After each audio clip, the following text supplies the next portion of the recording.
옛날 옛적에 어느 마을에 돌쇠라는 선비가 살았습니다. 이 돌쇠의 집은 마을에서도 손에 꼽힐 만큼 부유한 집이었습니다. 그러나 돌쇠의 아버지가 어릴 적에 병을 얻어서 일찍 돌아가시고 돌쇠는 홀어머니의 밑에서 자라게 되었습니다. 돌쇠가 나이가 들어서 과거에 응시하여 합격을 하게 되었고 관직에 오르기를 기다리고 있었으나 아무런 소식이 없었습니다. 도대체 왜 나는 관직이 내려지지 않는 것이지? 다른 사람들은 벌써 관직을 얻었는데. 그런데 그러던 어느 날 돌쇠는 한양에서 부임해 왔다는 한 관리를 주막에서 만나게 되었습니다. 관리가 돌쇠에게 솔깃한 이야기를 하는 것입니다. 한양에 있는 높은 관리분에게 뇌물을 좀 주고 친해지고 하면 관직을 얻을 수가 있지. 그 말을 들은 돌쇠는 몹시 좋아하며 즉각 집으로 달려왔습니다. 갑자기 돌쇠가 잔뜩 상기된 목소리로 자신을 부르니 돌쇠의 어머니는 무슨 일인가 싶어서 방에서 나왔습니다. 아들아, 무슨 일이 있느냐? 어찌 이리 호들갑을 떠느냐? 어머니, 제가 드디어 관직을 얻게 되었습니다. 아이고, 그게 정말이냐? 그래, 어떤 관직이더냐? 그것이 아직은 알 수가 없습니다. 그런데 문제가 하나 있습니다. 관직을 받는데 돈이 좀 필요하다고 합니다. 아무래도 자리가 자리인지라 여러 가지로 준비할 것들이 있어서 의관이며 업무를 수행하는데 필요한 살림이며 한양에서 살 집을 구하는 것도 그렇고. 돌쇠는 차마 어머니에게는 관직을 얻기 위해 뇌물을 가져다 줄 것이라고는 말하지 못하고 둘러댔습니다. 그러니 이 어머니는 고개를 끄덕이며 말했습니다. 이고 우리 아들이 이제 드디어 벼슬길에 오르게 되었는데 왜 내가 돈을 아껴서 무엇을 하겠느냐? 얼마면 되겠느냐? 한 500냥쯤 되려나 돌쇠는 대충 그렇게 생각을 하고 어머니에게 말했습니다. 한 500냥쯤 있으면 될 것 같습니다. 그러니 어머니가 말했습니다. 내가 1000냥을 내어줄 테니까 돈 걱정하지 말고 나란 일에 신경이나 쓰거라. 그리고 돌쇠는 어머니가 준 돈을 가지고 한양에 갔습니다. 그런데 한양의 인심은 무서웠습니다. 사람들이 돈 냄새들은 또 어찌나 잘 맞는지 돌쇠가 큰 돈을 가지고 있다는 것을 아는 것처럼 그럼 수많은 사람들이 돌쇠에게 달라붙어서 이런저런 사기를 치기 시작했습니다. 하지만 돌쇠는 정신을 똑바로 차리고 관직을 얻기 위한 방법을 찾기 시작했습니다. 그리고 어느 날 그런 돌쇠에게 멀끔하게 차려입은 한 양반이 다가와 말했습니다. 그 관직을 얻기 위해 오셨나? 아니, 어떻게 알았소? 맞습니다. 관직을 어찌하면 얻을 수 있는 것입니까? 관직이 그냥 얻어지지는 않지. 돈이 필요하지 않겠소? 그 말에 돌쇠는 겁도 없이 돈주머니를 꺼내 보이며 말했습니다. 나 돈 있어. 아주 많소. 그러니 양반은 눈을 반짝거리며 돌쇠에게 말했습니다. 그러시구만, 이거 준비를 잘해 오셨군요. 그래, 이 돈 주머니에 얼마가 있나? 어떤 관직을 원하느냐에 따라 금액이 달라지는데. 그러니 돌쇠가 말했습니다. 1000냥이면 어떤 관직을 얻을 수 있는 겁니까? 1000냥 정도면 뭐 그냥 보통이지 관직을 얻기에는 그리 많은 돈은 아니겠소. 최근에 지방에서 올라온 김가라는 양반이 1000냥으로 사또 자리를 얻었는데. 그러니 돌쇠는 양반의 손을 붙잡고 말했습니다. 사또면 어떻소? 사또면 아주 좋지. 어디든 좋으니 내가 사또 자리를 얻게 좀 해주시오. 그러자 양반은 말했습니다. 네, 이거 아무나 해주는 게 아닌데 보아하니 좋은 사람 같아 보여. 네, 특별히 해주는 것이오. 일단 1000냥을 나에게 주시오. 내가 정승댁으로 잘 갖다 주고 부탁을 해주겠소. 그런데 어디 사시는 니시오? 저는 한양에서 살고 있는 김아무개요. 그럼 저기 홍물점 앞에 있는 주막에서 기다리고 있소. 며칠 안에 내가 찾아가리다. 그렇게 돌쇠는 돈 1000냥을 확인도 안 하고 덜컥 양반에게 주었습니다. 드디어 나도 관직에 오르는구나. 사또라 이제 떵떵거리면서 살 수 있겠다.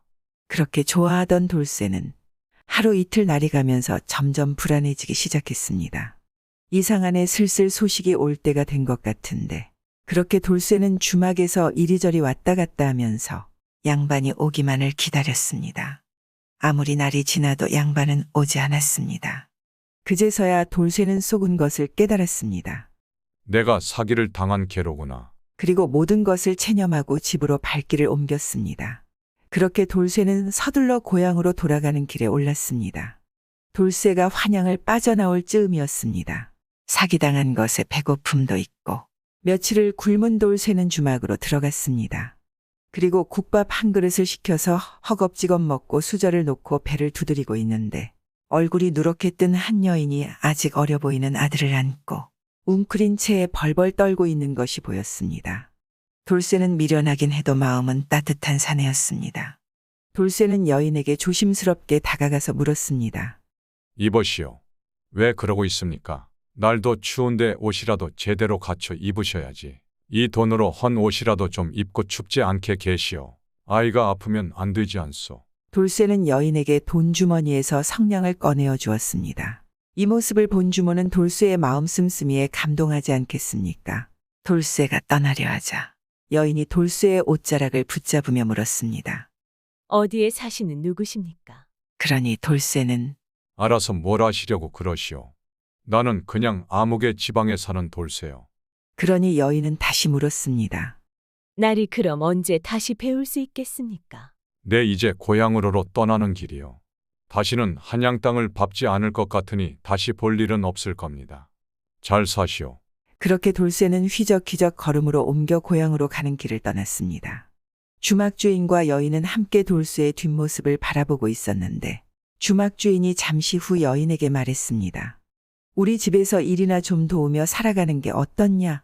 아들 키우면서 먹고는 살아야지. 그러니 여인은 그저 연신 감사하다는 인사만 하였습니다. 여인이 주막에서 일하게 된 지 열흘 정도 지난 어느 날이었습니다. 말총장수 한 사람이 말총을 한 짐 지고 주막에 들렀습니다.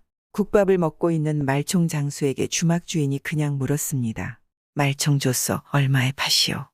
그러니 이 말총장수는 대답했습니다. 요즘 말총 값이 오르고 있는데 그냥 내가 싸게 줄게. 성냥만 내시오. 그러자 주막 주인은 손을 저으며 부엌으로 들어갔습니다. 그런데 여인은 생각했습니다. 요 근래 말총을 팔러 오는 장수들이 아예 보이지 않았는데 이참에 말총을 사둬야겠구나. 마침 성냥이 있으니 여인은 그렇게 생각을 하고는 말총 장수에게 돌쇠에게 받은 성냥을 주고 말총을 하나 사두었습니다. 그런데 여인의 생각이 맞았습니다.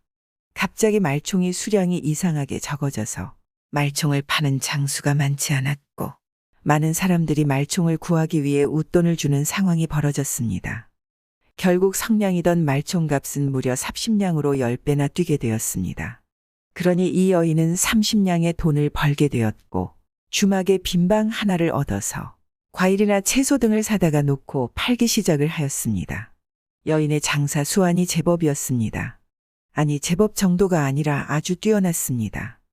한 해가 지나 30냥 정도 가지고 있던 여인의 재산은 무려 300냥이 되어 있었고 여인은 다시 돈으로 점포를 늘려 과일 채소뿐 아니라 비단이나 명주 종이와 같은 비싼 물건들도 사다 팔기 시작했습니다.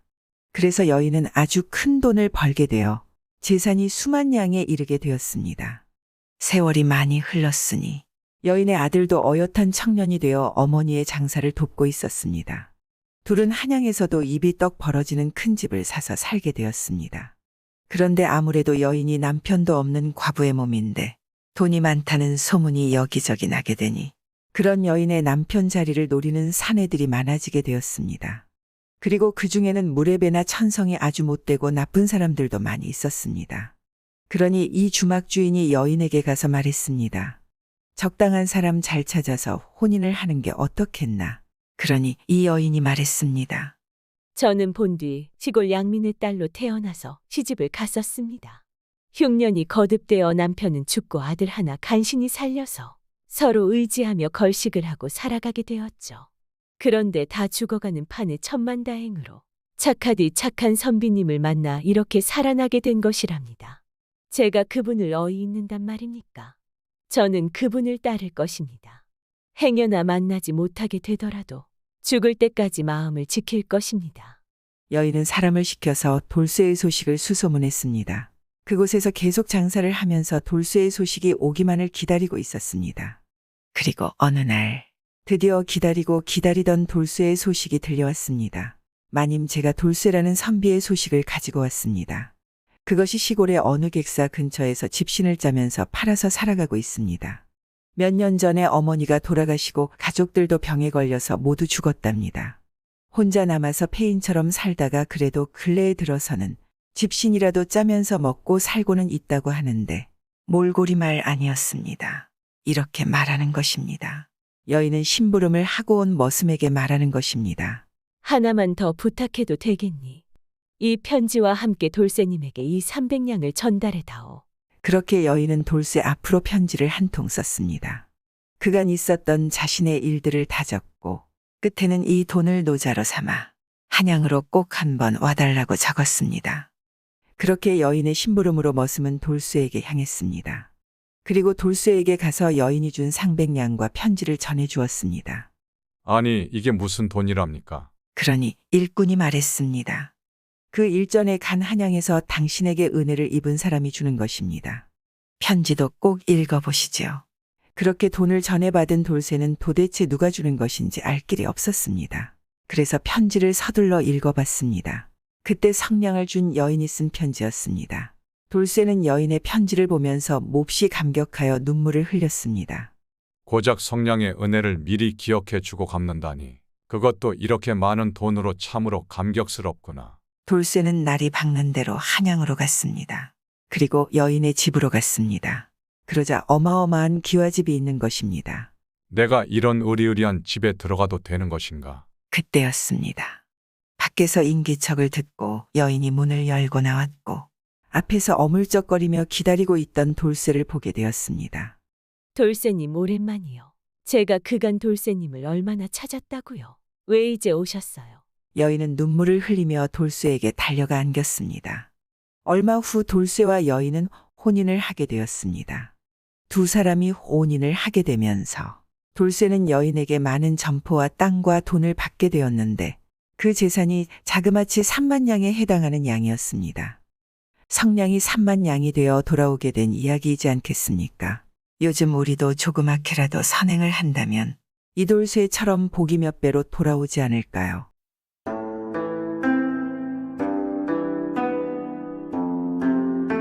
옛날 옛적에 어느 마을에 조상을 잘 모시는 효자 돌쇠가 살고 있었습니다. 이 돌쇠는 정말 가난한 사람이었습니다. 아무리 열심히 일해도 모가진 거 없는 사람이 재물을 모을 수 있겠습니까? 그래서 평소에는 지극히 검소한 생활을 하였습니다. 하루에 한 끼를 간신히 챙겨 먹을 정도였습니다.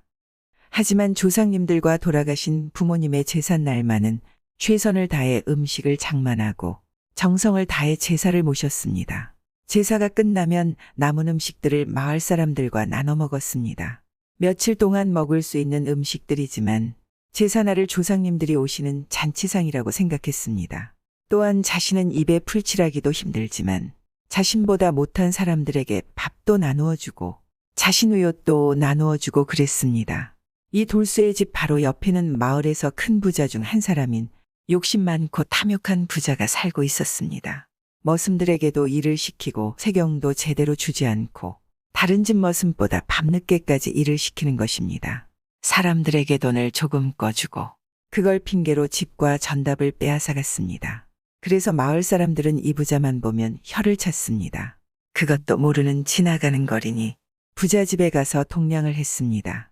나으리, 제가 며칠 굶어서 그러는데 찬밥이든 감자든 적선 좀 해주시면 안 될까요?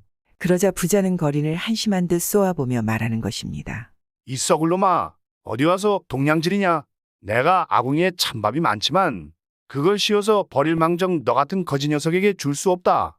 그리고는 거지를 마구 패서 쫓아버리는 것입니다. 거지는 가뜩이나 배가 고파 힘이 없는데 거기다가 매질까지 당하니 걸을 힘도 없었습니다. 지나가던 돌쇠가 길가에 앉아 기력 없는 거린을 보았습니다. 마침 자신이 먹으려고 가져온 감자가 몇 개 있었습니다. 그걸 가지고는 거린에게 다가갔습니다. 어르신, 많이 시장한 것 같은데 이거라도 괜찮다면 드시겠습니까? 거린은 돌쇠가 준 감자를 허겁지겁 먹는 것입니다. 돌쇠는 그 광경을 보고 옆우물가에 가서 물을 떠주었습니다. 거린이 감자를 다 먹고 나서는 살 것 같다는 듯이 돌쇠에게 말했습니다. 젊은이 내 은혜는 나중에 꼭 보답하겠소. 조만간 아주 좋은 일이 생길 것이요. 거린의 말에 돌쇠는 어르신, 괜찮습니다. 감자 몇 개 드린 것뿐인데 은혜라뇨. 그럼 전 이만 가보겠습니다. 그리고 돌쇠는 집으로 돌아왔습니다.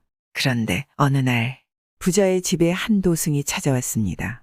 아주 잘 사는 집이군요. 저에게 시주를 좀 해주실 수 없겠습니까? 그러니 부자는 콧방귀를 끼며 말했습니다. 너희 중이랑 것들은 말이야. 아주 꽁으로 밥 얻어먹기를 밥 먹듯이 하는구나. 썩 나가라. 그러면서 도승에게 옆에 있던 작은 돌을 하나 주어서 던졌습니다. 그 돌을 맞은 도승의 머리에서는 피가 흘렀습니다. 하지만 도승은 눈 하나 깜짝하지 않고 부자를 보고 미소 지으며 말했습니다.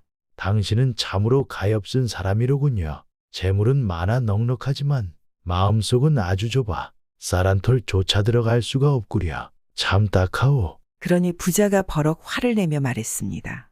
지금 네 놈의 꼴을 네가 볼 수 있었으면 그런 소리는 쉽게 못할 것인데 어찌 내가 너에게 가엾다는 소리를 들어야 한단 말이냐. 그러니 도승이 말했습니다. 참으로 안타깝습니다. 가진 것이 많은 자는 그것을 잃을 때 고통이 그만큼 큰 법이지요. 제가 당신의 앞날을 내다보니 당신은 가진 것에 비해서 공덕이 부족합니다.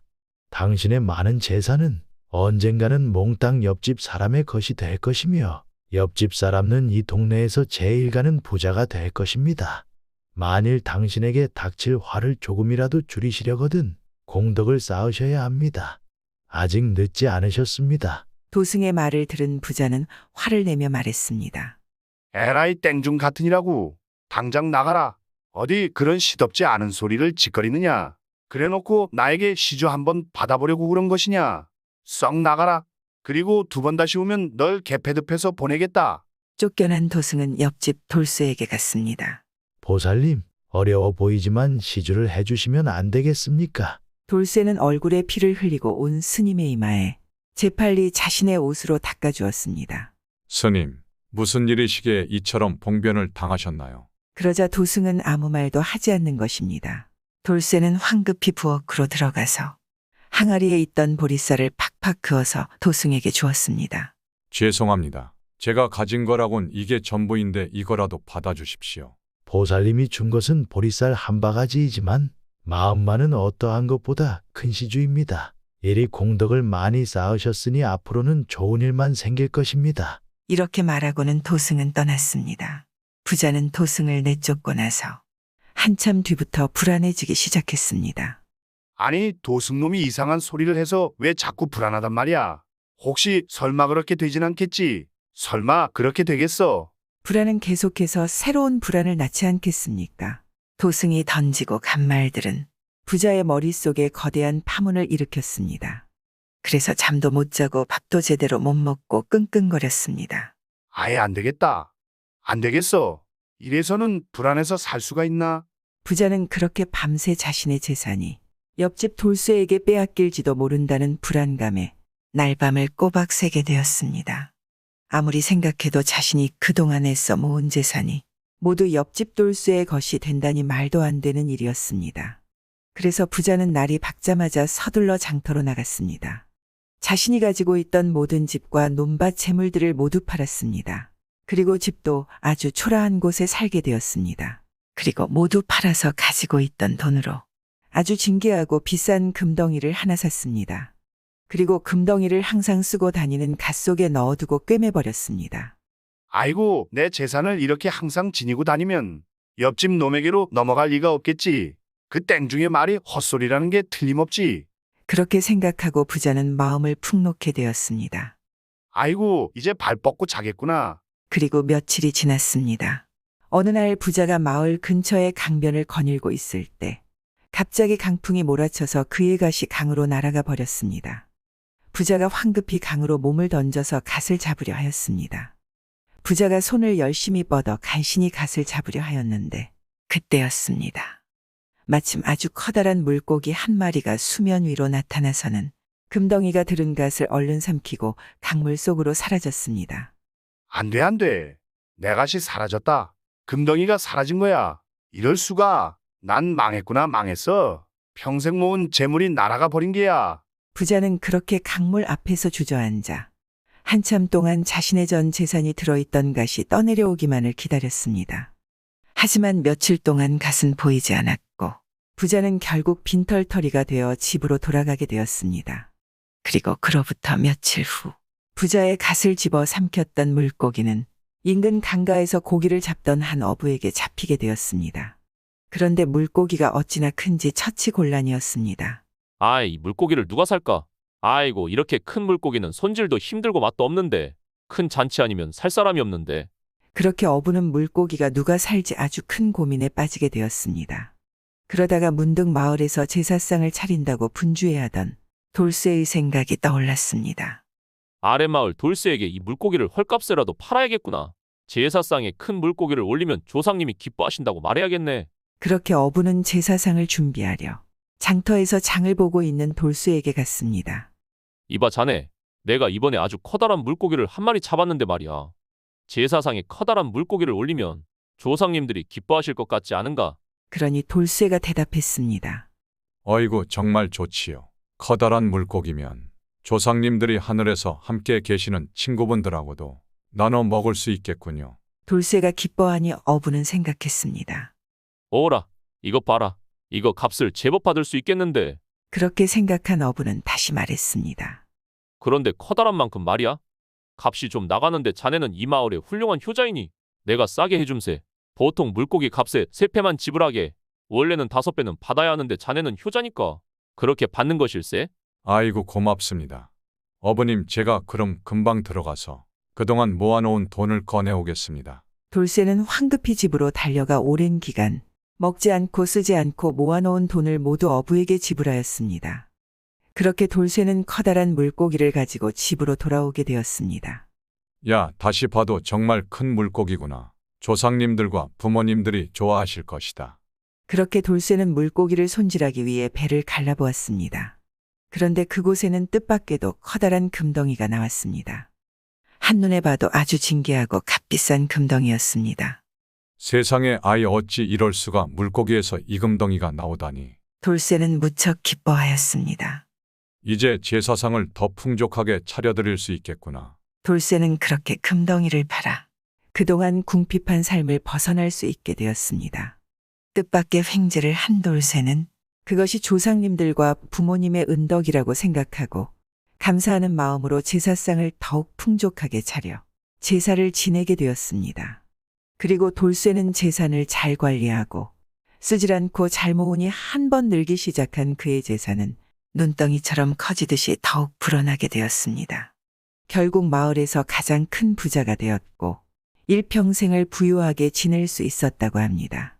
그리고 어려운 사람들에게 흔쾌히 재산도 나누어 주었습니다. 한편 원래 부자였던 부자는 그렇게 도승의 말대로 알거지가 되어버렸습니다. 갑자기 부자가 된 돌쇠를 보고는 옛날 자신이 홀대한 도승의 말을 떠올리며 한탄하였습니다. 이번 이야기는 모두가 잘 알고 계시는 권선징악에 대한 이야기이지 않겠습니까? 옛날이나 지금이나 모든 사람들이 이런 결말을 좋아하지 않겠습니까?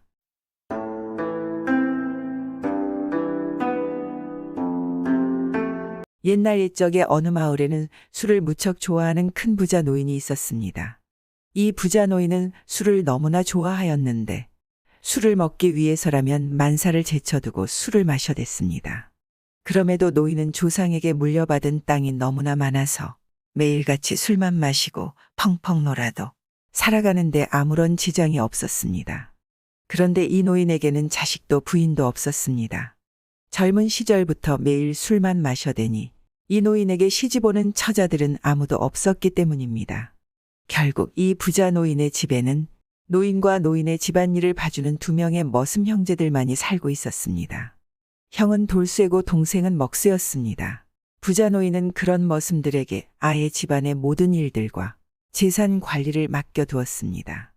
그런데 머슴 형제들은 늙은 어머니를 봉양하고 있었는데 어머니가 갑자기 위중한 병에 걸려 병을 치료하기 위해 큰 돈이 들기 시작했습니다.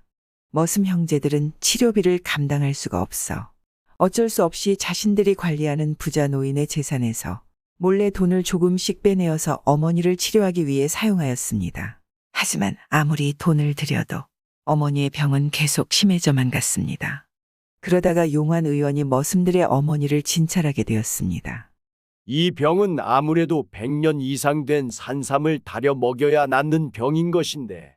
병이 낫는다는 말에 이 머슴 형제들은 깜짝 놀라 울었습니다. 그리고 돌쇠가 의원에게 말했습니다. 아니 의원님 그것이 참말입니까? 그럼 100년 이상 된 산삼을 구해 와야겠군요. 그렇지. 그런데 그게 어디 한두 푼 하는 것인가? 자네들 형편에 그것을 사려면 100년이 아니라 1000년을 일해야 할 것인데 이를 어쩐다냐? 이제 마음의 준비들 단단히 하시게나. 의원의 말을 들은 두머슴 형제는 낙심하며 터덜터덜 주인 영감의 집으로 돌아왔습니다. 그리고 한참 마당을 쓸던 돌쇠가 잠시 하늘을 보며 고민하더니 먹쇠에게 말했습니다. 먹새야, 우리가 이 집에서 일을 한 지도 벌써 10년이 넘었는데 그런데 말이야. 아무리 생각해도 이 집의 주인 영감은 집안일에는 관심도 없고 매일 술만 퍼마시고 잠만 자고 있으니 사실 이 집은 그동안 우리 것이나 진배 없지 않은가? 그러자 동생 먹쇠가 말하는 것입니다. 우리가 다 관리하고 있으니 그렇긴 그렇습니다. 형님 그 덕분에 몰래 어머니 치료비를 빼다가 쓸 수 있었던 것 아니겠습니까? 아니 그런데 갑자기 이런 얘기는 왜 하십니까? 내가 곰곰이 생각을 해봤는데 주인 영감은 가족도 없고 매일 술 먹고 방에서 잠만 자니까 만나는 사람도 없고 말이야. 우리가 이 집과 재산들을 가지고 어머니를 위해 산삼을 사는 것이 어떤가? 형님 하지만 주인 영감님이 우리를 아들처럼 잘 대해주시는데 어찌 그런답니까? 그나마 어머니 병 치료비 빼다 쓰는 것은 나중에 벌어서 되돌려 놓으려 생각하지 않았습니까? 먹쇠의 말대로 이 주인 영감은 집안일을 모두 머슴 형제들에게 믿고 맡겼고 머슴 형제들을 늘 자신의 친아들처럼 잘 대해 주었습니다. 거기에 품삯도 다른 집에 두세 배씩이나 챙겨주며 자신들이 뭘 하든 잔소리 한 번을 하지 않는 아주 좋은 주인이었습니다. 다른 집 하인들이 부러워할 만큼 좋은 대우를 받았기에 그들은 마음 한편으로는 주인 영감에게 감사함과 미안함을 품고 있었습니다. 먹새야, 그럼 어머니를 저대로 돌아가시게 둬야 한다고. 이리 눈앞에 방법을 두고 어찌 가만히 있는단 말이냐. 그럼 돌쇠 형님 어찌 좋은 수가 있습니까? 그러니까 아주 독한 술들을 잔뜩 준비를 해두는 것이지. 그러면 주인 영감이 무척 좋아하면서 술을 먹을 것이고 술이 취하면 우리가 계속 더 술을 먹이는 거야. 그럼 아마도 아예 정신을 잃을 것이다. 그리고 나서는요? 설마 영감님을 해하려는 것은 아니겠죠? 먹새야, 일단 내 말대로 해보자고. 두머슴 형제는 계획대로 주인 영감을 위한답시고 독하고 귀한 술을 잔뜩 구해왔습니다. 그리고 돌쇠가 주인에게 술을 건네며 주인 마님, 제가 시장에 장을 보러 갔었는데 말입니다. 아주 훌륭한 술들을 잔뜩 가져와서 파는 사람이 있지 뭡니까? 주인 마님 생각이 나서 이렇게 술을 다 사왔습니다요. 아니 뭐라 세상에 이리 귀한 술들을 사오다니. 늘 생각하는 것이지만 너희들은 아주 훌륭한 머슴들이야. 아니지 머슴이 뭐냐? 내 아들들이지. 참으로 좋구나. 조와 머슴 형제가 가져온 독한 술을 잔뜩 마시기 시작했습니다.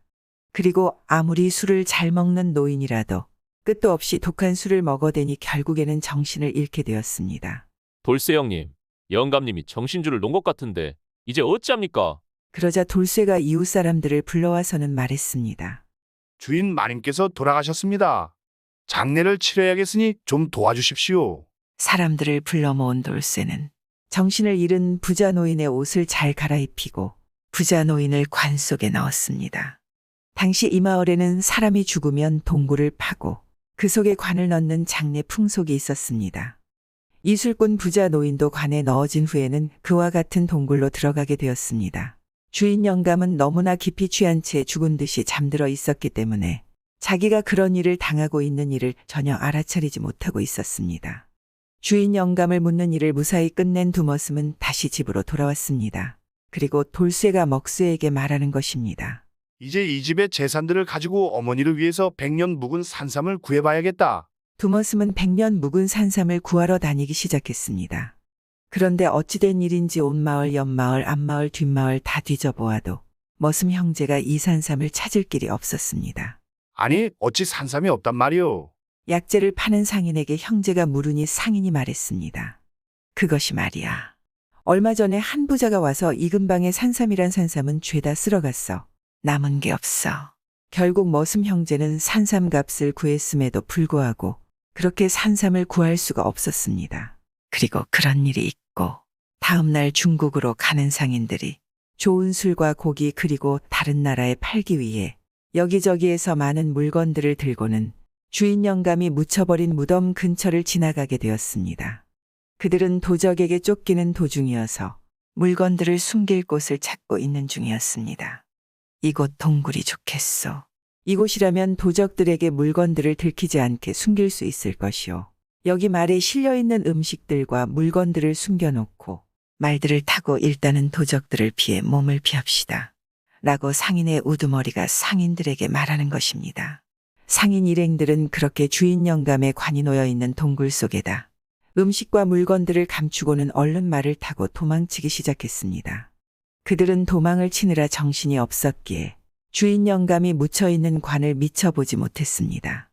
그리고 다음 날 주인 영감은 얼마나 술을 많이 마셨는지 지금이 되어서야 간신히 정신을 차렸습니다. 깨어나게 된 주인 영감은 너무나 깜짝 놀라고 말았습니다. 여기가 어디지? 다들 어디 가고 나만 여기 있는 것일까? 아니 모두 어디로 간 거야? 주위를 둘러보았지만 아무것도 없는 어두컴컴한 동굴 속이었습니다. 큰 소리로 누군가를 불러보았지만 아무런 소리도 들리지 않았습니다. 낙담한 주인 영감은 덜썩당에 주저앉아서 주위를 더듬어 보았습니다. 그러자 웬 술병들이 손에 와닿고 손을 덮어대니 고기와 음식들이 발견되었습니다. 그리고 그것들 주변에는 수많은 진귀한 물건들이 있었습니다. 이게 웬 횡재냐? 이건 돌쇠와 먹새가 나를 여기에 버려둔 게 분명한데 옥황상제께서는 나를 아직 버리지 않으셨구나. 이리 진귀한 술과 음식들과 함께라니 이곳은 천계인가 보구나. 주인 영감은 우선 고기와 음식들로 배를 채우고 술을 꿀꺽 마셨습니다. 좋아하는 술이 들어가니 갑자기 즐거운 기분이 되어 흥얼흥얼 콧노래를 부르기 시작했습니다. 한편 주인 영감을 산채로 관에 넣었던 두머슴들은 주인 영감의 재산을 얻게 되었으나 그것으로 필요했던 100년 묵은 산삼을 구하지 못하게 되었으니 너무나 허탈하였습니다. 돌쇠 형님, 이렇게 되면 우리가 괜한 짓을 한 것이 아닙니까? 그러게 말이다 먹새야. 혹시 주인 영감께서 살아있진 않으실까? 이제라도 늦지 않았다면 빨리 가서 꺼내드려야겠다. 어서 한번 가보자꾸나. 두머슴 형제는 주인 영감이 혹시나 살아있다면 꺼내주기로 마음을 먹고 황급히 주인 영감이관을 놔둔 곳으로 달려갔습니다. 그렇게 숨을 헉헉대며 두머슴 형제는 동굴이 있는 곳에 도착을 하였습니다. 그런데 동굴에 가까이 다가갔을 때 무덤 속으로부터 주인 영감의 노랫소리가 들려오는 것을 듣게 되었습니다. 먹새야, 주인 영감님이 아직 살아계신 모양이야. 동굴 안에서 마실 것도 먹을 것도 없었는데 이럴 게 아니고 빨리 들어가서 구해드리자. 두머슴 형제는 서둘러서 동굴 속으로 들어갔습니다.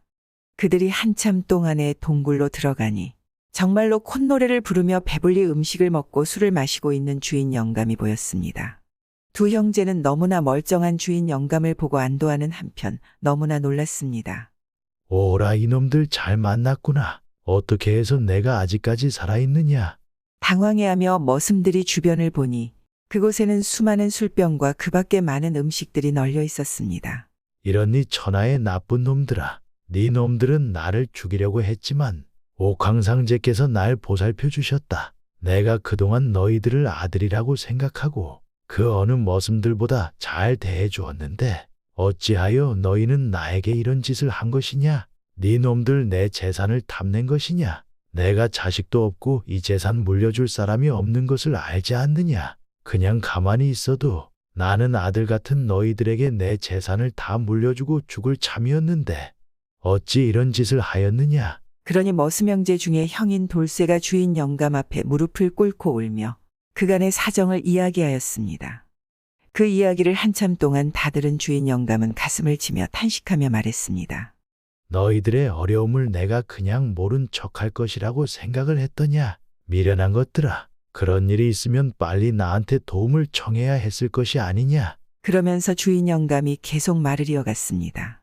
이러니 모자란 것들아 100년 묵은 산삼이 필요하다고 했더냐? 그게 온 마을에 다 사라진 이유가 말이다. 바로 나 때문이다. 내가 최근에 산삼주를 담궈서 먹기 위해 모두 사들였다. 그러니 그것을 쓰면 될 것이로구나. 당장 창고에서 꺼내다가 어머니께 고아드려라. 그러자 돌쇠가 눈이 번쩍 뜨며 아니 정말입니까요? 주인마님, 어찌 저희들은 주인마님께 이런 못된 짓을 하였는데 죽여도 시원찮을 텐데 그 귀한 산삼을 주시겠다니.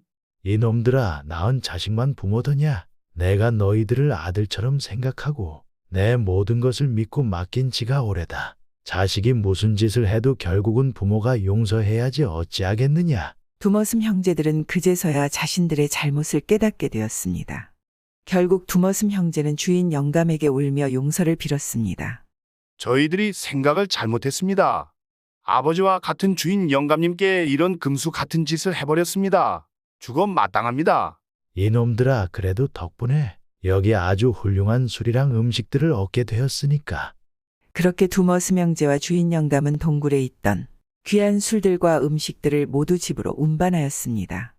두머슴 형제는 부자 노인이 사두었던 산삼으로 어머니를 잘 치료할 수 있었습니다. 그리고 얼마 후에 주인 영감은 정식으로 두머슴 형제를 양자로 삼았습니다. 그러니 이 형제는 양아버지인 주인 영감을 온 정성을 다해 봉양하며 잘 살아가게 되었고, 부자 노인이 나이가 많아 결국 정말로 세상을 뜨게 되니 그 뒤를 이어 주인 영감이 아들이 된 두머슴 형제가 모든 재산을 물려받아 어려운 사람들에게 나누어주고 오래오래 잘 살았습니다. 이번 이야기는 혈육은 아니지만 자식처럼 자신의 머슴들을 생각하고 용서한 노인의 이야기이지 않겠습니까? 요즘 우리도 혈육은 아니지만 친자식처럼 기르시는 부부들이 많습니다. 그분들에게 응원을 보내줘야 하지 않을까요?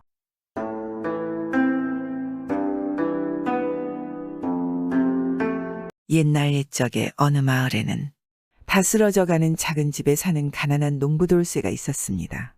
돌쇠는 정말 성심이 아주 착한 사내였습니다.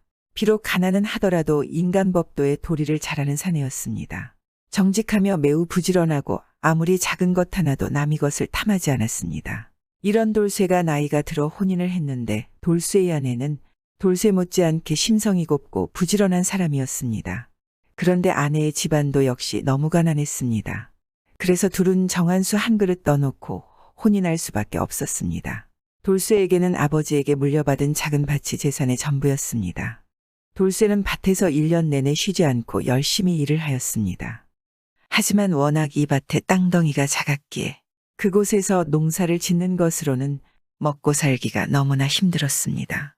돌쇠가 혼인을 하고 아이까지 하나 둘 셋까지 생기게 되니 이제는 아내와 아이들이 다 같이 한 끼를 먹으면 그나마 잘 먹는 것이 될 정도로 살림살이가 어려워졌습니다. 돌쇠와 부인도 굶을 판인데 아이까지 생기면 얼마나 식량이 부족하지 않겠습니까? 그런데 아이들은 커갈수록 많이 먹었고 돌쇠는 일을 하면서도 아이들 끼니가 걱정되어 밥도 거를 정도로 가난이 심각했습니다. 그런 돌쇠의 상황을 아는지 모르는지 아이들은 늘 배고프다고 하였습니다. 아버지 너무 배가 고파요. 우리도 언제 하루에 2끼를 먹을 수 있는 거예요. 옆집 사람들은 보니까 하루에 3끼를 먹는다고 하던데 저흰 그런 건 바라지도 않는다고요. 얘들아 조금만 참아라. 가을이 되면 곡식들을 수확해서 좀 사정이 나아질 것이다. 그러니 조금만 기다려 다오. 그렇게 말하고 돌쇠는 바가지에 물을 가득 떠와서 아이들 앞에 내놓으며 자 얘들아 배고프지? 그럼 이 물을 한 모금씩 마셔봐라. 배가 조금 찰 거야. 아이들은 돌쇠의 말대로 크게 물을 한 모금씩 들이마셨습니다. 맛있는 우물물을 배불리 먹었니? 오늘 이물이 점심이다. 일단 그걸로 배고픔을 달래보자꾸나. 네 아버지 물이 정말 맛있네요. 정말 배가 고픈 게 없어졌어요. 이제 배가 불러서 더 이상 못 먹겠어요. 오늘 점심은 정말 배불리 먹은 것 같아요. 그 모습을 바라보는 부인의 마음은 찢어질 듯 아팠습니다. 안 되겠구나. 더 이상 내 새끼들이 굶는 것을 볼 수가 없구나. 이웃집이 새끼를 먹는다고 하니 당장 가서 먹을 것을 빌려봐야겠어. 부인은 당장 집 밖으로 나가서 이웃집에 가보았습니다. 새끼를 먹는다던 이웃집 형편도 어렵긴 매한가지였습니다. 아주머니, 이 집에서 새끼를 먹는다면서요. 우리는 하루에 한 끼밖에 못 먹는데 먹을 것을 조금만 빌려주시면 안 될까요? 아이들이 너무 배고파해서 그럽니다.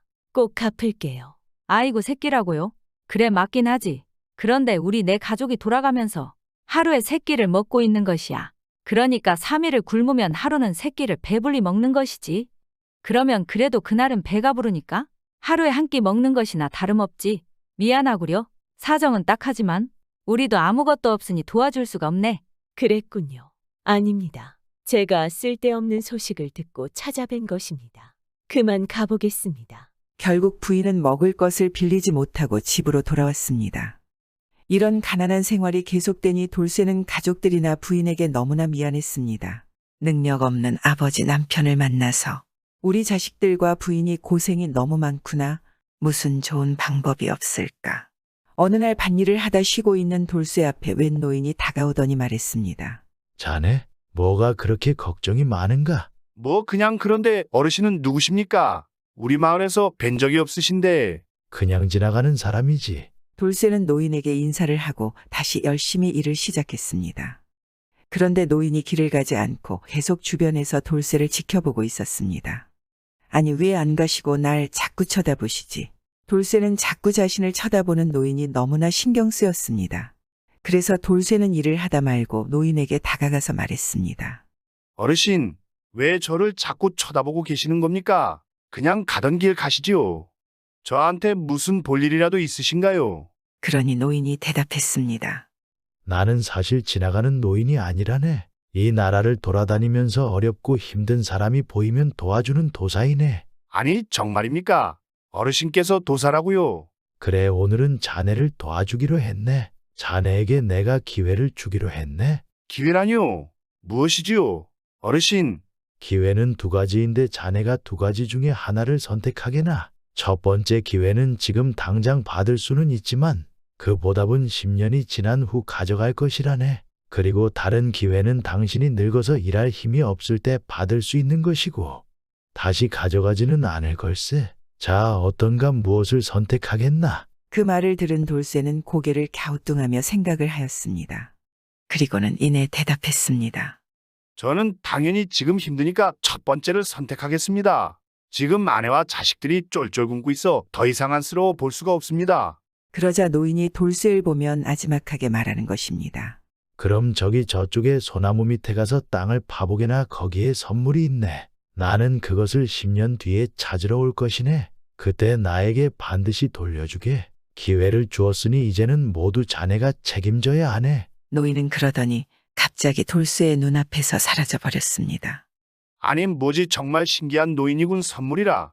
돌쇠는 노인이 손가락으로 가리킨 곳에 가서 그곳을 파보았습니다. 그런데 그곳에는 놀랍게도 아주 커다란 산삼이 여러 뿔이 있었습니다. 산삼이다. 그것도 아주 큰 것이 여러 뿔이나 있네. 이게 왜 냉제냐? 돌쇠는 몹시 좋아라 하며 산삼을 가지고 집으로 돌아갔습니다. 산삼을 본 부인은 너무나 놀라하였습니다. 아니, 여보, 이게 웬 산삼이에요? 돌쇠는 있었던 일을 부인에게 말해 주었습니다.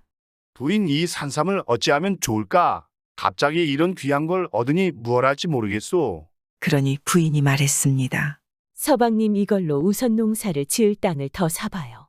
당신이 아무리 열심히 일을 해도 땅이 작으니까 늘 가난한 것이잖아요. 그리고 돈이 좀 된다면 일할 사람도 좀 구해보고요. 그리고 집도 늘리고 농사 잘 짓게 소도 한 마리 사요. 돌쇠는 아내의 말대로 산삼을 팔았더니 글쎄 천냥이라는 거금을 얻을 수 있었습니다.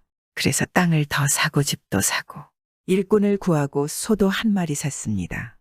그리고 뒤에도 돌쇠는 계속 열심히 일을 하였고 더 커진 땅에서 더 많은 농작물을 키우게 되어 갈수록 살림살이가 좋아지게 되었습니다. 돌쇠 가족은 이제 하루의 세 끼를 정말로 먹을 수 있는 형편이 되었습니다. 네, 어머니, 정말 또 먹어도 돼요. 오늘 벌써 두 끼를 먹었잖아요. 그런데 또 한 끼를 먹는다고요. 그럼 저녁이 되었으니 저녁밥을 먹어야지. 원래 하루에 세 끼를 먹어야 한단다. 세상에, 아직 배가 부른데 그래도 먹을 수 있어요. 너무 좋아요, 어머니. 돌쇠와 부인은 아이들이 먹는 모습을 보고 너무 좋아했습니다. 돌쇠의 가족들은 갑자기 잘 살게 되었다고 사치를 하거나 불필요하게 돈을 많이 쓰지 않고 잘 아끼고 계속 열심히 일을 하였습니다.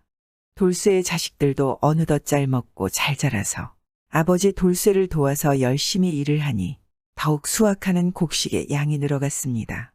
그렇게 갈수록 재산이 불어나던 어느 날 돌쇠의 부인이 돌쇠에게 말했습니다. 이제 우리 하루에 세 끼를 먹게 되었고 집도 좋아지고 돈도 남기 시작했네요. 이제 이 남은 돈은 주변에 어려운 사람들을 돕는 게 어떨까요? 오, 부인, 그거 참 좋은 생각이요. 내가 선녀랑 결혼을 한 것이 분명하구만. 아이 참 당신도. 그럼 우리 옆집부터 좀 도와줘요. 그 집이 하루에 3끼를 먹는 게 아니고 4일에 한 번 3끼를 먹는다네요. 아니 그럼 3일을 굶고 하루는 새끼를 먹는 것이었소. 거참 당장 가서 어서 도와줍시다. 진작에 이렇게 해야 될 일이었는데 내 생각이 너무 짧았소. 그렇게 돌쇠와 아내는 주변의 어려운 사람들을 돕기 시작했습니다. 그런 세월이 어느덧 10년이 흘렀습니다. 여느 때처럼 열심히 밭에서 일을 하는 돌쇠에게 갑자기 10년 전 만났던 노인이 찾아왔습니다. 여보시게 오랜만이야. 표정을 보니 그간 잘 지냈나 보군. 아이고 노인장 덕분에 참으로 잘 살았습니다. 너무도 고맙고 고맙습니다. 돌쇠는 노인을 보자마자 엎드려 절을 하였습니다. 아이고 왜 이러는 겐가. 어서 일어나게나. 아닙니다. 어르신 덕분에 우리 집 식솔들이 매일 새끼를 먹을 수 있었습니다. 그리고 제가 큰 부자가 되었습니다. 10년 전 주신 산삼값을 돌려받으러 오신 게 맞으신 거죠? 그럴 줄 알고 미리 준비를 해두었습니다. 잠시만 기다려 주십시오. 돌쇠는 즉시 집으로 달려가서 산삼값으로 받은 1000냥을 가지고 밖으로 나왔습니다. 그러니 노인이 웃으며 말했습니다.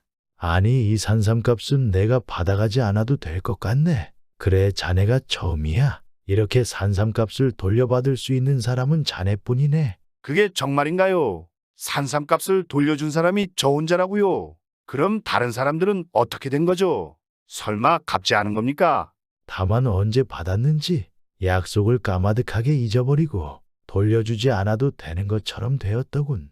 모두들 내가 기회를 준다고 하면 자네처럼 당장 받겠다고 하더구만. 그런데 자네와는 다르게 그렇게 산삼을 받아 돈이 생기고 나면 점차 게을러지고 돈을 여기저기 쓸데없는데 허비하다가 10년이 지나면 산삼값을 다 쓰고 줄 것이 없으니 나는 모르겠더라고. 그냥 모두 나를 내쫓는 것일세. 그리고 말년까지 더욱 궁핍하게 살아가는 게지.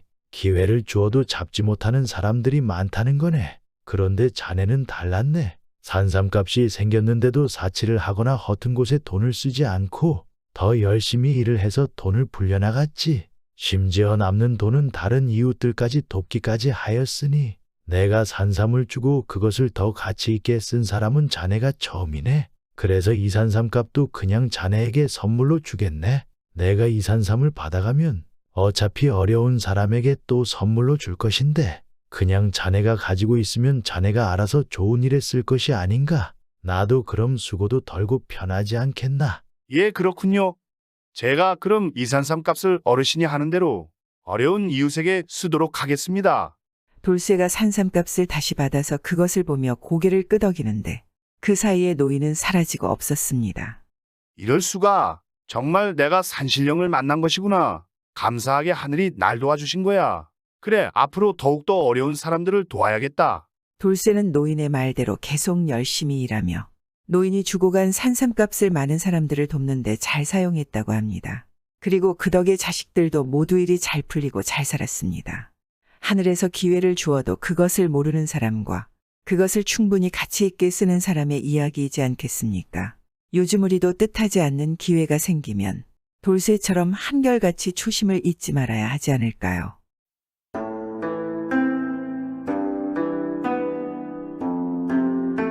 옛날 옛적에 어느 마을에는 아주 괴짜로 유명한 소금 장수돌쇠가 있었습니다.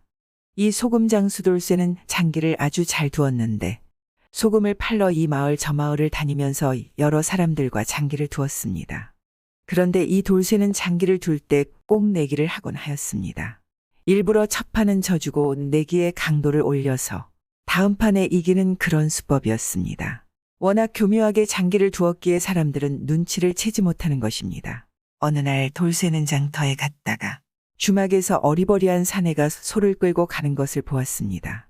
돌쇠는 저 사내가 분명 소를 팔러 나온 것이라 생각하고 사내에게 다가가서 수작을 걸기 시작했습니다. 저 이복에 자네 장해소를 팔러 나온 거지. 그러자 사내가 돌쇠를 보며 예, 그렇소. 오늘 장날이기에 인원 팔아서 논밭대기 좀 사러 나왔소. 그러자 돌쇠가 웃음을 지으며 근데 소장이 서려면 시간이 걸리지 않겠소. 장이 열릴 때까지 탁주 한잔 하시게나. 탁주 값은 내가 낼 테니 걱정하지 말고. 사내는 흔쾌히 돌쇠 옆에 앉았습니다. 그런데 돌쇠 옆에는 장기판이 놓여 있는 것입니다. 사내도 소일거리로 장기를 자주 두고 있어 장기판에 흥미가 있었습니다. 이보시오. 장기를 둘 줄 아시오. 그럼 할 것 없는데 나와 한 판 두시겠소? 돌쇠는 기다렸다는 듯이 조소, 나도 지금 심심해서 장기 상대를 찾고 있었는데 다만 그냥 하면 재미없으니 약간이 내게 어떻겠소? 그리고 수백 냥이 들어있는 돈주머니를 보여주며 그 중에서 한 냥을 꺼내 사내의 앞에 놓았습니다. 사내는 돌쇠의 돈주머니를 보고 눈이 휘둥그레졌습니다. 그 돈이면 소열마리 이상은 살 수 있는 돈이었기 때문이었습니다. 자, 한양 내게 어떻겠소? 이 정도면 괜찮지 않겠소? 사내는 고개를 저으며 말했습니다. 한 양은 너무 적소. 최소 10량으로 하지요. 돌쇠는 일부러 주저하는 척하며 그렇소. 너무 큰 내기인데 여태 한양 이상은 내게 한 적은 없어서 조소, 그래, 열량으로 하지요. 그렇게 장기 내기가 시작되었고 장기판은 금방 끝났습니다. 사내가 돌쇠를 아주 쉽게 이긴 것입니다. 돌쇠는 10냥을 주며 아이고, 정말 잘 두시는구려. 내 이리 잘 두는 사람은 아직 본 적이 없는데 괜히 내기를 했구려. 돌쇠의 말에 사내는 우쭐대고 눈은 돌쇠의 돈주머니를 향하며 아니요. 이번에는 운이 좋았소. 다시 한번 둡시다. 이번에는 20량 어떠시오? 당신도 돈을 따야 하지 않겠소? 그런데 당신이 너무 수가 좋아 이길 수 없는 것 같은데 조소, 까짓것 합시다. 그렇게 장기 내기가 시작되고 사내가 역시 간단하게 이겼습니다. 그러자 사내는 더욱 의기양양한 것입니다. 그리고 돌쇠에게 말하는 것입니다. 이보시오. 우리 이제 한 판만 더 두시는 게 어떻소? 이제 재미가 막 붙었는데 마지막 판이니 크게 내기를 해야 하지 않겠소? 어떻소? 난 지금 딴 돈과 저소를 걸겠소. 당신은 돈으로 100냥을 걸면 어떻겠소? 그러자 돌쇠가 머뭇머뭇거리는 것입니다. 그러자 사내는 다그치기 시작했습니다. 한 판만 이기면 당신은 손해본 것도 찾고 저소도 가질 수 있소. 어째 괜찮지 않겠소? 그러자 돌쇠가 짐꾸러미에서 종이와 붓을 꺼내면서 말하는 것입니다. 그럼 그렇게 하지요. 다만 이 내기가 정당한지 확인서를 적어서 보관합시다. 그래야 뒤탈이 없지 않겠습니까? 사내는 돌쇠의 말에 너무 기뻐서 확인서에 날이 나고 마지막 장기를 두게 되었습니다. 그런데 사기를 치려고 들려는 사람에게 이길 사람은 없지 않겠습니까? 장기 내기는 금방 끝나고 돌쇠는 소이고삐를 잡으며 말하는 것입니다. 좋은 장기 내기였소. 내 당신 덕에 소를 한 마리 얻을 수 있었소. 혹시 내기에 불만이 있다면 확인서를 관아에 갖다 주시오. 사내는 그제서야 돌쇠에게 당했다는 것을 알았습니다. 그리고 바닥에 주저앉아 소를 가지고 가는 돌쇠의 뒷모습만 보았습니다. 그리고 며칠 후 돌쇠가 지나가던 선비와 장기를 두었습니다. 이보시오, 우린 내기 장기 한 판 둡시다. 조서 어떤 내기를 원하시오? 돈 내기를 원하시오? 돌쇠가 딱 보니 말이 양반이지 돈 없어 보이는 빈털터리인 것입니다. 그래서 양반 놈을 혼쭐 내줘야 하겠다는 흑심이 올라왔습니다. 돌쇠는 양반에 대해서 불만이 가득한 것입니다. 누구는 날 때부터 양반이고 누구는 천민이기 때문이었습니다. 그러니 돌쇠가 고개를 저으며 말했습니다. 에이, 그런 것은 재미가 없지요. 이긴 사람이 진 사람의 배꼽을 베어 가기로 합시다. 그 말을 들은 선비가 어이가 없다는 듯 웃으며 말했습니다. 아니 농담도 잘하셔. 어찌 배꼽을 가지고 내기를 하잔 말이냐. 농담 아닙니다. 이 정도는 되어야 정말 장기를 재미있게 둘 수 있지 않겠습니까? 혹시 질 것 같아서 그러시오. 그냥 가던 길이나 가시지요. 이 돌쇠가 그렇게 선비를 도발하니 선비는 순간 발끈하였습니다. 누가 질 것 같단 말이냐. 그래, 배꼽 가지고 내기를 하자. 선비가 내기를 한다고 말하니 돌쇠가 서약서를 꺼내어 들이밀었습니다. 자, 여기 내기 내용이 담긴 서약서요. 서명하십시오. 그렇게 선비는 서약서에 이름을 적고 장기 두기 시작했습니다. 그런데 이 돌쇠의 장기 실력은 보통이 아니었습니다. 그가 만약 신분이 양반이었다면 나의 이름을 떨칠 만한 실력이었습니다. 그러니 이 선비는 순식간에 돌쇠에게 패하게 되었습니다. 그러자 갑자기 돌쇠가 품에서 단도를 꺼내어 들었습니다. 어찌 그러시오? 지금 뭐 하는 게요? 선비가 당황하여 뒷걸음질을 치자 돌쇠가 말했습니다. 아니, 왜 도망을 치시오? 서약서 보시오. 여기 배꼽을 베어내기로 내기를 하지 않았소. 그러니 선비가 손을 내저으며 말했습니다. 아이, 그게 무슨 소리요? 아무리 내가 장기에 졌지만 어떻게 장기 한 판에 내 배꼽을 베어내려 한단 말이오. 그럼 내가 죽을 것이오. 그러자 돌쇠가 고개를 갸우뚱하며 말했습니다. 죽든지 살든지 간에 나는 내기를 했고 당신은 이 서약서에 서명을 하지 않았소. 난 이대로 할 것이오. 그렇게 두 사람 사이에 실랑이가 벌어졌고 주변으로 사람들이 모여들기 시작했습니다. 워낙 소란스러워지니 결국 포졸들이 몰려왔습니다. 포졸들은 선비와 돌쇠를 관하로 끌고 갔습니다. 너희들은 어찌 소란을 피웠느냐? 사또가 부르니 돌쇠가 있었던 일을 말했습니다. 사또나리 저자가 서약을 지키지 않으려 하니 부디 약속을 지키도록 명하여 주십시오. 배꼽을 베어내야 한다니 장기 한 판의 말이냐? 그것은 너무한 것이 아니냐? 사또의 말에 돌쇠가 말했습니다. 사또하지만 서약을 하였습니다. 그 서약의 내용을 지키지 않게 된다면 수많은 사람들이 어찌 서로를 믿고 서약을 하겠습니까? 부디 이행하도록 명을 내려주십시오. 사또는 듣고 보니 너무 어이가 없어서 어떻게 해결을 해야 할지 고민이 되었습니다. 장기해졌다고 배꼽을 베는 것이 너무나 어이없는 일이기는 하지만 그렇다고 또 서약서를 작성하고 서명까지 하였으니 돌쇠의 말대로 그것을 이행해야만 하였습니다. 결국 사또는 결정을 내리지 못하고 집까지 와서 골머리가 아팠습니다. 그러자 사또의 딸이 그런 사또의 모습을 보고 걱정스러운 얼굴로 물었습니다. 아니 아버지 무슨 일이 있으십니까? 왜 그러시는 겁니까? 딸아이가 졸라대니 사또가 마지못해 있었던 일을 말해 주었습니다. 그러자 사또의 딸이 웃으며 말하는 것입니다. 아버지 뭘 그런 걸로 고민을 하고 그러십니까? 제가 해결할 수 있겠습니다. 내일 저와 함께 가시지요. 뭐라고 네가 말이냐? 그게 정말이냐? 그렇게 사또는 믿져야 본전이라고 딸을 데리고 관아에 갔습니다. 그렇게 사또의 딸은 돌쇠와 선비의 앞에 나가서 먼저 돌쇠에게 물었습니다. 당신이 배꼽을 두고 내기를 하고 장기를 두시는 것입니까? 예, 맞습니다. 그래서 누가 이긴 겁니까? 제가 이겼지요. 그러니 사또의 딸이 고개를 갸우뚱하며 말했습니다. 아니 이기셨으면 그 자리에서 배꼽을 베어내면 될 일이지. 뭐하러 관아까지 와서 난리십니까? 그러자 돌쇠가 억울하다는 듯 말했습니다. 아이, 제가 그리 할 수 있었으면 그리 했겠지요. 그런데 사람이 배꼽을 베지 못하게 하니 어찌합니까? 그러자 사또의 딸이 고개를 끄덕이고는 선비를 보고 호통을 치기 시작했습니다.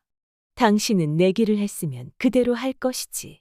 어째서 관아까지 오도록 일을 이렇게 크게 만드는 것입니까? 당장 약속대로 이행하십시오. 그러자 이 말을 들은 선비는 겁을 집어먹고 손을 벌벌 떨기 시작했습니다. 사또의 딸의 말을 들은 돌쇠는 단도를 품에서 꺼내어 선비의 배꼽을 베어내겠다고 다가갔습니다. 그런데 다시 사또의 딸이 입을 열어 큰 목소리로 말했습니다. 배꼽을 베어내는 것이야 서약서에 적혀 있으니 그대로 하시면 되지만 혹시라도 만약 선비가 피를 흘리거나 배꼽 말고 다른 쪽 살점도 잃게 된다면 그것은 이 내기와 서약서와는 다른 문제가 될 것입니다. 그건 미리 알고 배꼽마 나주 잘 베어내도록 하십시오. 다른 사람의 몸을 흉기로 상하게 한 자는 어떤 벌을 받습니까? 사또의 딸이 물으니 옆에 앉아서 그것을 지켜보던 사또가 말했습니다. 흉기로 다른 사람의 몸을 상하게 한 자는 말이지. 곤장 100대를 맞아야겠구나. 그리고 관아 감옥에서 10년을 갇혀 있어야 한다. 그 말을 들은 돌쇠는 남에게 해코지를 하려다 도리어 자기가 곤장을 맞고 죽을까봐 두려워서 벌벌 떨면서 말했습니다. 아이고, 그것이 어찌 가능하겠습니까? 제가 장난 삼아 내기를 하다가 장난이 너무 지나쳤습니다. 부디 이 내기를 없던 일로 하겠으니 용서를 해 주십시오. 사또는 엄한 목소리로 돌쇠에게 말했습니다. 내 이놈 당장 서약서대로 이행을 하도록 하거라. 서약을 하였으면 지켜야 하는 것이 아닌가. 내가 그리 말하지 않았느냐. 서약을 그렇게 쉽게 취소한다면 어찌 사람들이 서로를 믿고 서약을 하겠느냐. 사또가 돌쇠가 어제 했던 말을 그대로 하니 돌쇠가 그대로 사또 앞에 넙죽 엎드려서 울며 불며 애원하였습니다. 아이고, 사또나리 제가 생각이 짧았습니다. 부디 용서를 해 주십시오. 사또나리 제발 용서해 주십시오. 그러니 사또가 말했습니다. 너는 들어라. 또한 여기에 모인 마을 사람들은 듣거라. 사람의 목숨을 가벼이 여기고 이런 장난을 치거나 이런 내기를 일삼는 자는 내 큰 벌을 내릴 것이다. 그러한 서약은 애초부터 무효로 할 것이다. 본래 네가 서약을 이행하게 하고 곤장 100대를 때려 내 놈도 반병신이 되거나 죽어야 마땅할 일이지만 곤장 30대만 내릴 테니 다시는 남을 괴롭히고 해치는 장난이나 내기를 해선 안 된다. 아이고, 알겠습니다. 사또 그러겠습니다. 명심하겠습니다. 그렇게 돌쇠는 곤장 30대를 맞고 절뚝이며 집으로 돌아갔습니다. 그리고 뒤로는 다시는 못된 내기를 하지 않게 되었다고 합니다. 이렇게 사또의 현명한 딸의 지혜로 선비는 목숨을 구할 수 있었고, 이 재판을 본 마을 사람들은 사람의 생명이나 신체를 가지고 함부로 장난을 치거나 내기를 하는 행동은 절대로 하지 않게 되었다고 합니다. 요즘에도 이런 일은 없겠지만 사람들을 기만하는 도박꾼들이 많습니다. 이런 사람들은 돌쇠보다 더 혼나지 않겠습니까? 구독은 공짜입니다.